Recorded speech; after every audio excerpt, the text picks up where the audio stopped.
Kemudian kita akan masuk menjelaskan teman-teman sekalian tanda-tanda kiamat besar. Ada 11 yang disepakati tanda-tanda kiamat besar, sebagaimana disebutkan di dalam hadis riwayat Imam Muslim. Yang pertama adalah keluarnya Dajjal. Dan Dajjal ini diambil dari kata-kata Dajjala yang berarti kekacauan. Dan ini digunakan untuk nama seseorang yang memang akan dikeluarkan oleh Allah Azza wa Jalla sebagai fitnah bagi kaum muslimin. Makanya kita dalam tahiyat membaca wa'udzubika min fitnatil masiihid dajjal, dan jauhkanlah kami dari fitnahnya Masih Dajjal. Nanti akan saya paparkan panjang lebar. Yang kedua adalah sementara Dajjal membuat kerusakan di muka bumi, maka akan keluar Mahdi, yang kata Nabi SAW akan keluar seseorang yang sama namaku, Muhammad bin Abdullah, akan sama paras wajah dan poster tubuhku, sama persis dengan Nabi SAW, alisnya, matanya, kulitnya, dan dari keturunanku, dari kota Madinah. Jadi kan sebagian ulama hadis mengatakan ini kemungkinan dari turunan Hasan radhiyallahu anhu, karena memang sekarang yang banyak di Madinah itu turunan Hasan radhiyallahu anhu. Maka dia akan keluar dan Allah mengubahnya dalam sehari semalam. Kemudian dia keluar dari Madinah ke Mekah, lalu dibayat dengan 300 orang, lalu kemudian mereka membentuk pasukan untuk mengejar Dajjal. Kemudian yang ketiga, pada saat itu, nanti akan saya jelaskan penyelidikan ini garis umumnya dulu. Yang ketiga akan turun Nabi Isa alaihissalam. Pada saat pasukan Mahdi sudah sampai di masjid, ya, Menara Putih, dikatakan, dan subhanallah, masjid itu kata ulama hadis ada sekarang di Damaskus, di ibu kota Syria. Ada masjid yang disebutkan Menara Putih, dan Nabi SAW sebutkan dengan nama Menara Putih. Nanti mereka akan singgah sholat asar situ, lalu Isa alaihissalam turun. Kemudian setelah itu, setelah Isa alaihissalam ya, datang turun kemudian memerangi Dajjal, datang tanda-tanda hari kiamat. Yang keempat adalah Ya'juj wa Ma'juj, dua suku yang dari anak Adam diciptakan oleh Allah Subhanahu wa taala, tapi mereka berbeda dengan kita. Mereka sangat beringas, memakan semuanya, kalajengking, ular, hewan-hewan, jumlahnya banyak. Bahkan seseorang di antara mereka tahu kalau akan mati kalau seandainya sudah memiliki 1000 orang anak. Dan mereka akan membuat kerusakan, membunuh semua yang ditemui. Kafir, beriman, tidak ada urusan. Selain mereka akan dibunuh. Ini ada ciri-cirinya. Ya, ada ciri-ciri yang akan saya sebutkan nanti. Ringkas cerita, mereka akan buat kerusakan dan Allahu a'lam berapa lama di situ. Isa alaihissalam dan kaum mukminin akan sembunyi di gunung-gunung, dan mereka akan mati bukan dengan peperangan dengan kaum mukminin, tapi dengan doa Isa alaihissalam yang berdoa, lalu Allah matikan mereka dengan satu kali mati. Maka semua miliaran orang yang Ya'juj ini mati tiba-tiba. Kemudian Isa alaihissalam pun berdoa kepada Allah agar dihilangkan jenazah mereka, karena seluruh bumi ini dipenuhi dengan jenazah mereka.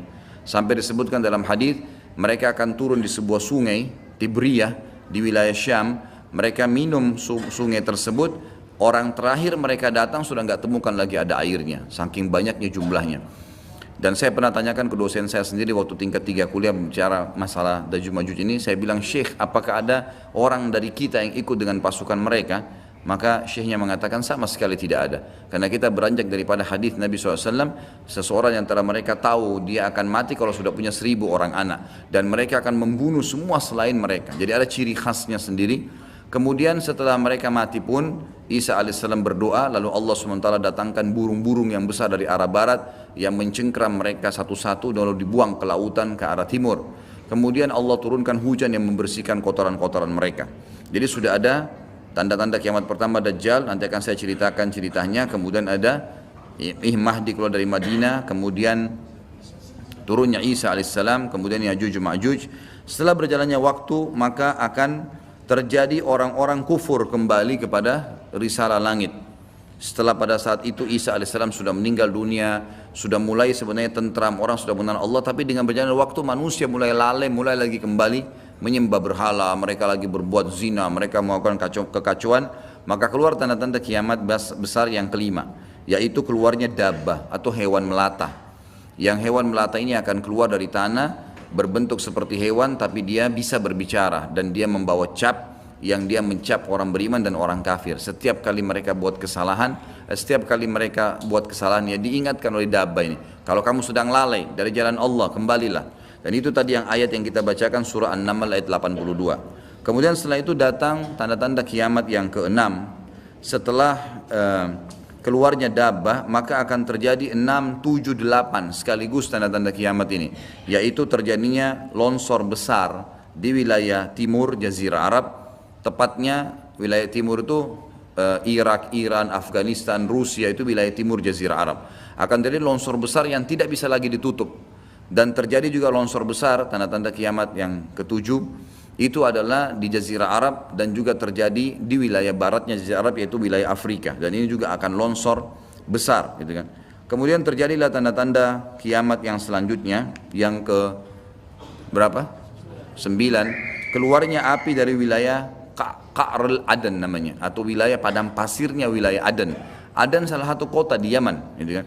Dan sekarang ini sudah ada diangkat di YouTube, dicuplikan, dan saya pernah lihat sebagian padang pasir wilayah Aden ini yang disebutkan dengan Ka'rul Adan itu memang tidak ada orang yang tinggal situ karena panasnya, gitu kan. Dan ada wilayah padang pasir yang sempat terbelah dan mereka melihat dan diteliti secara ilmiah di bawah itu ada api yang sangat besar. Jadi ini sudah disebutkan dalam hadis Nabi Sallallahu Alaihi Wasallam. Kemudian selanjutnya akan terbit matahari dari barat sebagaimana dia biasa terbenam dari situ. Ini ada berapa? 10 ya? Berarti ada satu yang tertinggal ya. Iya, keluarnya asap, maaf. Jadi sebelum terjadinya longsor 6, 7, 8 tadi, yang keenamnya itu adalah kelihatannya kabut. Di seluruh muka bumi ini akan terjadi kabut yang menutupi bumi ini, dan semua dunia ini akan melihat kabut itu dalam beberapa waktu. Inilah 11 tanda-tanda